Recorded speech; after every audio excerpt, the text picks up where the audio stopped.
पवन सुत हनुमान।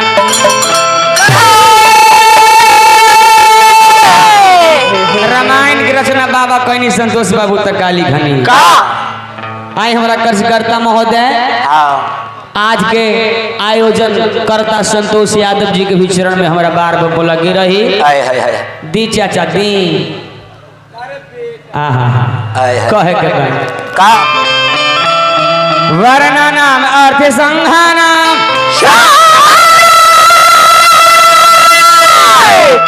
रसनाम छंद सामपी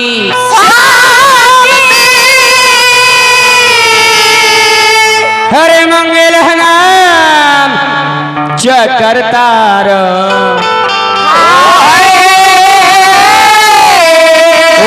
वंदवानी विनायक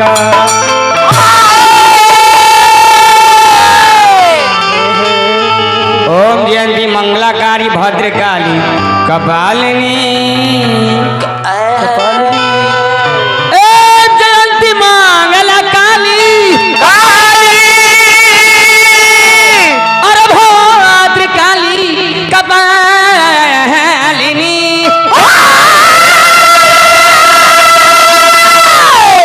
दुर्गा क्षमा शिवा धात्री स्वाहा स्वधा नमस्तुते। बड़ा को बढ़िया गीत के धुन लागल भैया। गीतिया के धुन में कहा उदित नारायण जी गीत के गौले पारे सीटी ना भैया कभी दी है सरू भैया लैया उहे लागल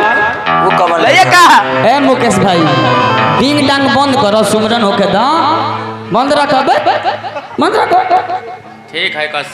कस ला धीरे धीरे कस। बड़ा गीत के धुन लागल बबुआ कहे के बा अरे सोना चांदी क्या करेंगे प्यार में बना रही अरे हाय ओहो सोने जैसा गुण है मेरे यार में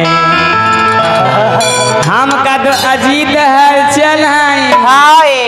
हमारा नाम व्यास अजीत कुमार यादव बा। जब से एरिया में औनी भाले चकोसन के लोग हमारा ना जानत होखबो अब तो जान गइल बड़ी रहलो माइल पकड़ी में भी हम दू हाली गा के गइल बानी गइले कृपा रे बोलो के भइल तक गौले बानी हम इतना ना हुआ से फतुहा से के बार छलांग मानी के तुम उत्तर पार चलई ना तई जानता बा के देन बा पब्लिकवा के देन बा कि एगो अजीत हलचल बा छपरा में आई पब्लिक के देन कि अजीतवा के नाम एकरो अजीत हलचल तू रख दिहल गई तो जिंदगी भर तू लोथे लांगर कहइबो गोर वाला तोरा केहू कही ना यही तोरा लोग कहे के बा लैया उहे बा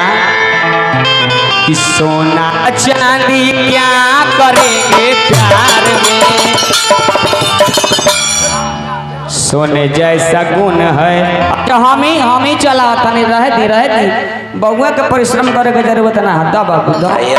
बबुनी के नाम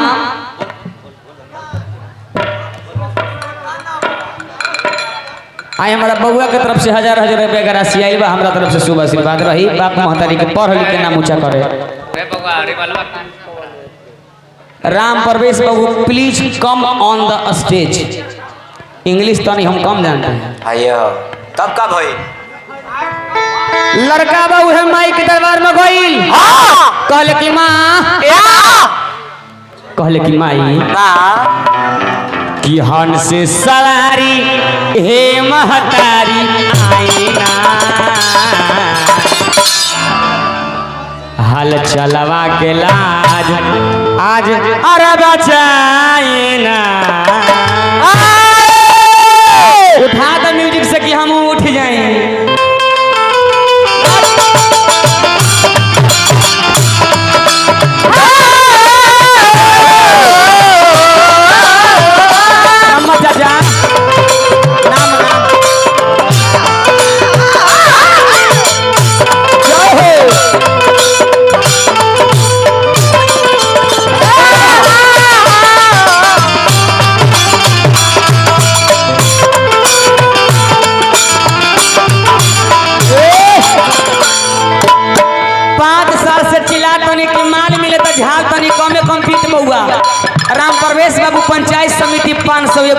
राशि आई बा आइल बा हमरा तरफ से बार बार लगी रही आशीर्वाद के चाहना रही कहे के बा का हो लड़का बा कहले कि ए माई ए मामी मोहन बाबू लड़का बा का कहले ए हो हंस सवारी है महतारी आई ना लड़का बा कहले कि माई ए मां फिर से उठा दी हंस सवारी है महतारी आई ना हो मैया कि हंस सवारी हे महतारी आई ना अरे बेटवा के लाज आज बचाई हंस सवारी है महतारी आई ना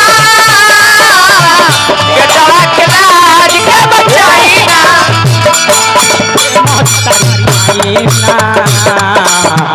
हलचल के लाज आज बचाई ना हंस सवारी है महतारी आई ना बेटवा के लाज के बचाई ना माल मिल रहे बउआ माल में तुम्हारी खाल कंप्यूटर ऑपरेटर साहब माइक न छोड़े के चाहिए देखिए हमारा दुखन राय जी जकर्ता मालिक व्यवस्थापक महोदय के तरफ से 501 रुपया के पुरस्कार है हमारा तरफ से नमस्कार है हंस सवारी अरे सवारी ए मैया मैया मैया नर नार नार नार